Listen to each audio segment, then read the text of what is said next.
Sud Radio Média, l'invité du jour. L'invité du jour, c'est Vincent Flibustier. Bonjour Vincent Flibustier.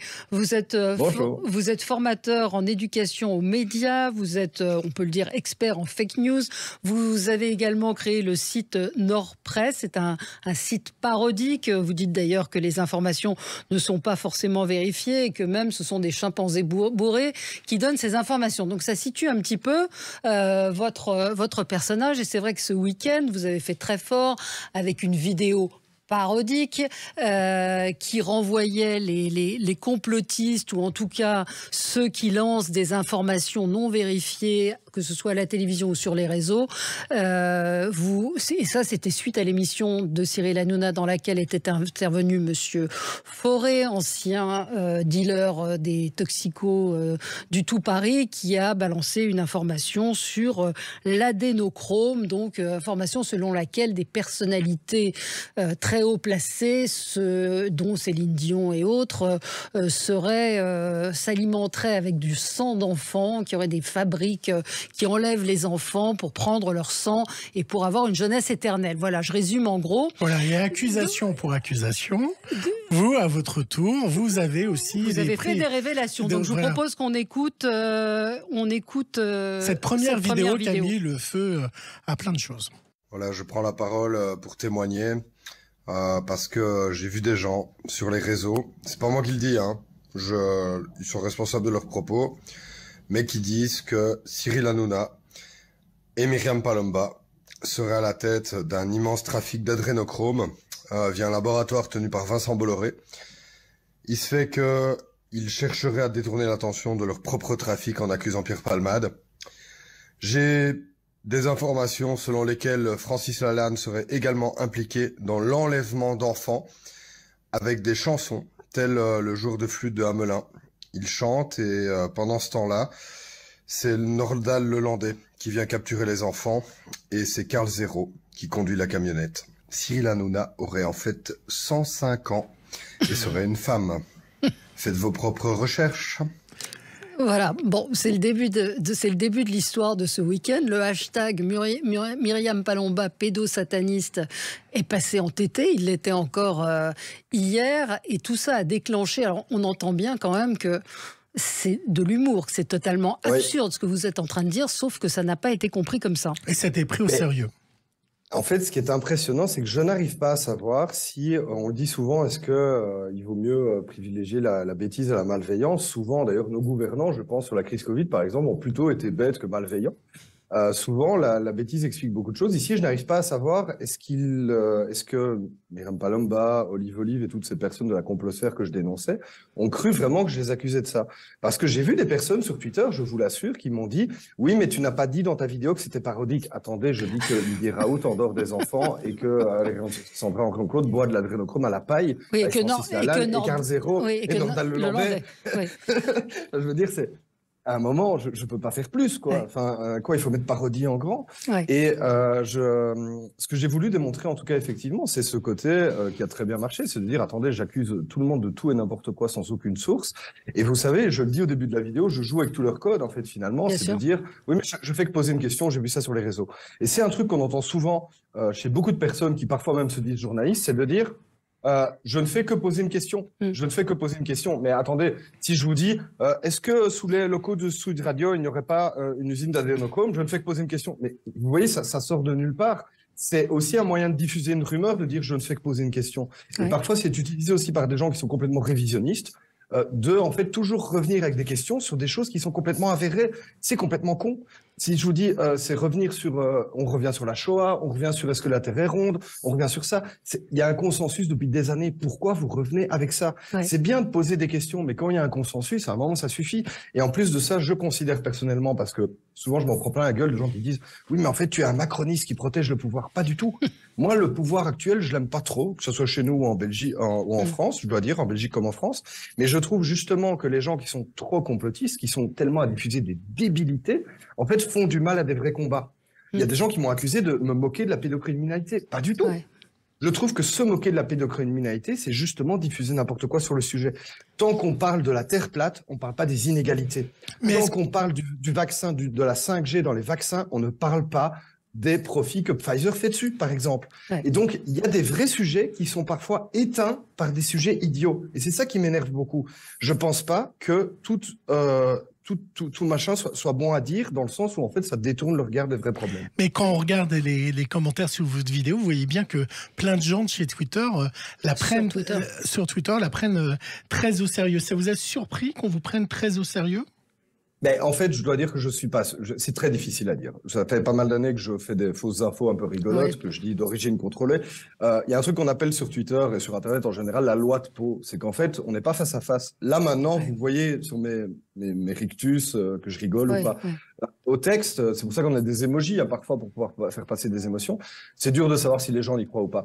Franchement, je pense que 99,9% ou 99% pour les Belges qui m'écoutent, mais je m'adapte à votre discours. Des gens ont rigolé. Quand des gens disent « Regardez son tatouage », ce que Palomba dit sur TPMP d'ailleurs, « Regardez, ils ont dit que mon tatouage voulait dire adénochrome », c'est quelqu'un qui rigole. Hein. En fait, le meilleur moyen de savoir, mais ça prend beaucoup de temps, c'est qu'il faut aller voir le profil de chaque personne pour voir est-ce qu'il semble qu'elle y croit ou pas. Je vous donne un indice. Si en général la personne partage des articles scientifiques, c'est qu'elle rigole. Si en général elle partage des photos de Vladimir Poutine sur un ours ou de Johnny Hallyday avec des dauphins, c'est qu'elle y croit. C'est un petit indice, mais c'est pas toujours facile. Il y a toujours un doute. Hein. Vous avez été surpris de l'ampleur que ça a pris, parce que il faut dire que les conséquences. Non, mais les conséquences. Vous avez occupé tout le week-end de Valérie. Les conséquences sont dramatiques pour vous, dans le sens où vous avez reçu des dizaines de menaces de mort, voire des centaines, où votre adresse personnelle a été révélée. Par Olive Olive, absolument. On s'est attaqué à vos enfants. Enfin, ça a pris des proportions considérables. Je pense que ce qui m'a étonné effectivement, et en fait avec le recul, je le comprends, je trouve pas que ça sort de nulle part, c'est que je pense que pour beaucoup de gens, ça a été un exutoire complet de pouvoir enfin se foutre un petit peu de leur tronche après des années à se faire diffamer. Il y a plein de médecins, je veux dire, qu'on était menacés de mort, qu'on était traités de criminels parce qu'ils vaccinaient les gens. Et donc à un moment, les gens, pour une fois, ont pu leur rendre un tout petit peu la monnaie de leur pièce. Et encore une fois, hein, je pense pas qu'on ait harcelé Myriam Palomba, on s'est foutu de sa tronche. Dire une marionnette des Guignols, c'est insultant, mais c'est pas du harcèlement. C'est une caricature ce que j'ai fait. C'est comme un dessin dans Charlie Hebdo, sauf que pour moi, c'est une caricature 2.0. Et c'est une caricature qui est massive et donc je comprends que c'est pas agréable de s'en prendre plein la gueule. En attendant, Brigitte Macron, il y a eu un hashtag Jean-Michel Trogneux pendant 6 mois. Hein, et Myriam Palomba et tous ces gens-là l'ont relayé aussi. Donc voilà, je pense que effectivement, c'est une manière un petit peu brutale peut-être, mais avec une parodie quand même. Je veux dire, j'ai fait exprès d'exagérer. Nordal Lelandais, je le dis, parce que je veux que ce soit particulièrement con et pour me dire que personne ne doit croire à ça. Bon, évidemment, il y a toujours quelques personnes qui croient. Mais quand hier, elle se plaint d'être cyberharcelée dans l'émission. Moi, je veux bien voir. En fait, elle dit avoir reçu des menaces de mort. Bizarrement, elle ne le montre pas. Moi, je les retweet en continu. Là, j'ai des gens qui m'ont dit... parce que j'ai déjà parlé de mon fils, même si j'ai jamais mis de photo de son visage, qui m'ont dit on devrait tuer ton fils de 6 mois pour que tu vois ce que c'est la pédocriminalité, et le tout avec des commentaires qui donnent mon adresse avant. Moi, j'ai pas très peur, j'ai une copine qui est formidable, qui a pas peur. Je m'en fous, je sais qu'en fait, c'est des gens qui sont dans le canapé, qui sont super lâches, heureusement. Mais par contre, ce qui me gêne beaucoup, c'est que souvent, ces gens-là, que ce soit Olive ou autre, en fait, un peu comme Trump l'a fait avec le Capitole, hein, en fait, ils poussent les autres à passer à l'acte à leur place et puis ils font « c'est pas moi, j'ai rien fait ». Et c'est vrai que eux n'ont rien fait, mais ils ont incité à ce que d'autres passent à l'acte. C'est jamais un membre leader de la complosphère qui était balancé un cocktail Molotov sur un centre de vaccination. Ils ont profité du fait que des gens très fâchés, et parfois pour des bonnes raisons, vont passer à l'acte à leur place pour se donner. C'est pareil avec Samuel Paty. Hein. Les gens qui ont fait les appels de base, c'est pas eux qui sont passés à l'acte. Ils ont un dégénéré qui a voulu faire parler de lui et donner un sens à sa vie de merde, qui est passé à l'acte. Et c'est ça qui est très dangereux, c'est qu'effectivement, moi, j'ai pas peur.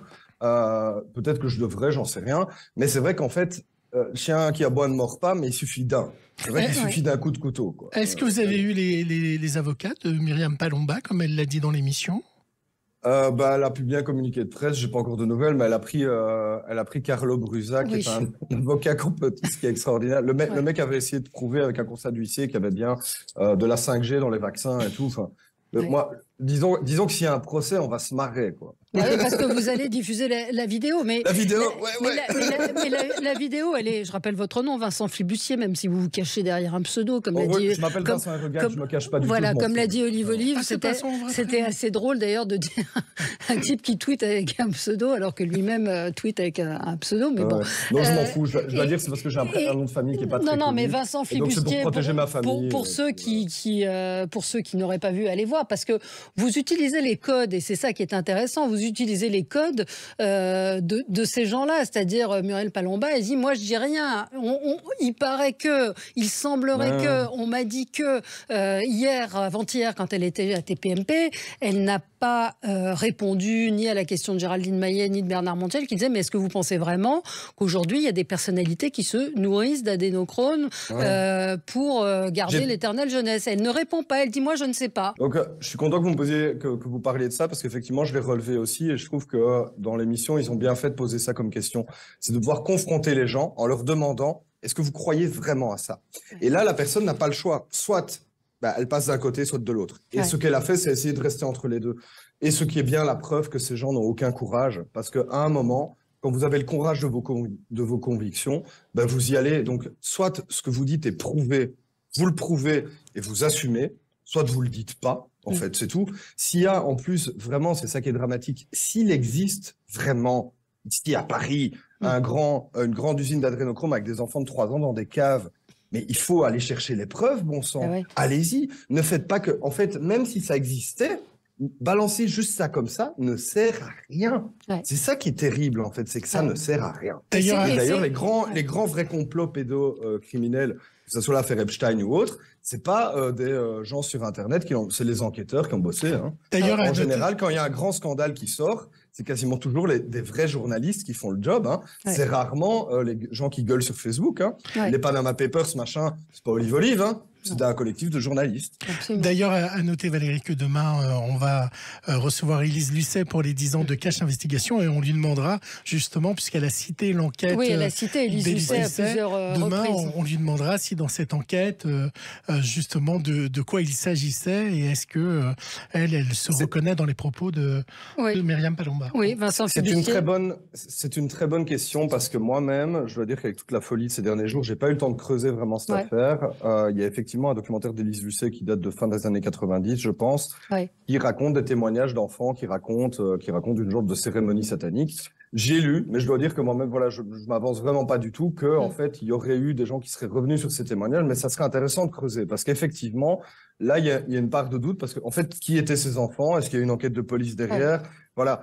Ça serait intéressant de voir, parce que moi j'ai vu des gens qui disaient oui, en fait les enfants avaient menti, étaient manipulés. Enfin, en fait, je pense qu'il faut pas mettre ça de côté, parce que ça aujourd'hui, moi je le vois sur Twitter, tout le monde dit regardez, Élise Lucet l'a dit, Élise Lucet l'a dit. Non, mais on lui posera la... Il faut lui poser la question, et vous faites très bien de le faire, parce que voilà, et même au-delà de ça, hein, il y a effectivement certainement dans l'histoire de l'humanité des gens qui ont sacrifié des enfants. Enfin, c'est évident. De là, par exemple, l'adrénochrome, par contre, c'est complètement con. Et donc, il faut pas tout mélanger, en fait. Il ne faut pas tout mélanger. Évidemment que la pédocriminalité existe. Évidemment qu'il y a des gens qui sont sataniques. Hein. Il y a des gens qui font des sacrifices d'enfants. C'est arrivé. De là à dire que Céline Dion le fait, ou que Macron, ou que ci ou là, on est dans un délire qui est dramatique. Est-ce que la prochaine fois... en fait, le regard peut-être des vrais criminels. Alors, est-ce que la prochaine fois, la solution, c'est de mettre parodie sur vos vidéos, ou vous ne le ferez jamais?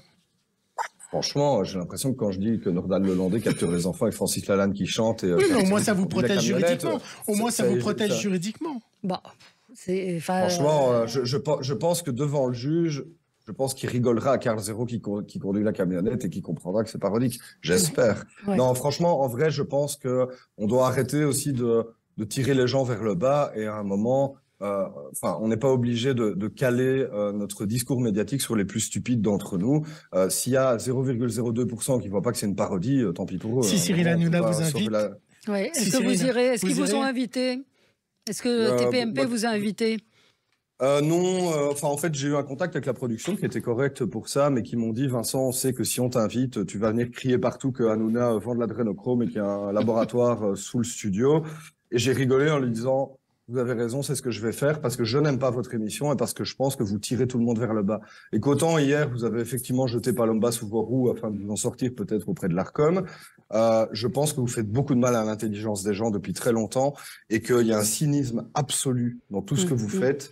Hier, la séquence était plutôt bien, mais je veux dire, demain, ça recommence, quoi. Oui, mais les gens regardent, Vincent. Oui, mais les gens regardent. Donc, les gens regardent. Oui, non, bien sûr. Ça, c'est comme dire que McDo, c'est de la malbouffe. Les gens vont chez McDo. Ouais. Je suis d'accord. Vous pouvez zapper, vous pouvez aller regarder Quotidien, vous pouvez aller regarder C'est à vous, vous pouvez aller regarder Planète, vous pouvez aller regarder Canal+, qui est en clair. Oui, mais enfin, vous savez bien, vous savez aller que jouer avec la route, les gens tournent la tête pour regarder l'accident. Et donc, ils flattent les bas instincts, et ça marche, et ça fonctionne. C'est une chaîne privée, il aurait tort de ne pas le faire. Ils ont le droit.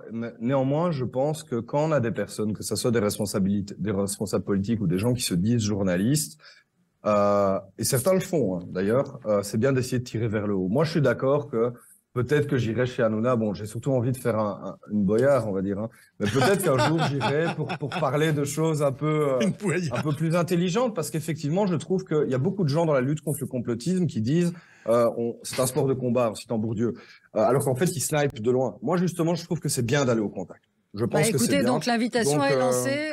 Oui, donc pourquoi pas. Vous dites, si Cyril Hanouna vous invite, vous irez.